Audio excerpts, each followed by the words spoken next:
Breaking news ফুলছড়িতে গাঁজা ও মাদক বিক্রির টাকাসহ একজন আটক। গাইবান্ধার ফুলছড়ি উপজেলা এলাকায় মাদকবিরোধী বিশেষ অভিযানে আমজাদ হোসেন নামে এক ব্যক্তিকে আটক করেছে পুলিশ। তিনি উপজেলার দক্ষিণ বুড়াইল গ্রামের মৃত আব্বাস ব্যাপারীর ছেলে বলে জানা গেছে। আজ শুক্রবার ফুলছড়ি থানার ভারপ্রাপ্ত কর্মকর্তা ওসি দুরুল হোদার নির্দেশনায় থানার একটি চোখ স্টিম অভিযান চালিয়ে তাকে আটক করে। পুলিশ জানায়, গোপন সংবাদের ভিত্তিতে উপজেলার বুড়াইল এলাকায় অভিযান পরিচালনা করা হয়। অভিযানের সময় আমজাদ হোসেনের কাছ থেকে গাঁজা এবং মাদক বিক্রির নগদ টাকা উদ্ধার করা হয়। স্থানীয় সূত্রে জানা গেছে, দীর্ঘদিন ধরেই ওই ব্যক্তি এলাকায় গোপনে মাদক ব্যবসার সঙ্গে জড়িত ছিলেন।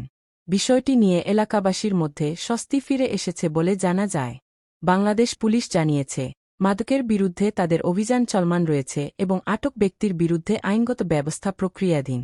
এই ঘটনায় এলাকা জুড়ে আলোচনা সৃষ্টি হয়েছে এবং সাধারণ মানুষ মাদকমুক্ত সমাজ গঠনে প্রশাসনের এমন পদক্ষেপকে স্বাগত জানিয়েছেন।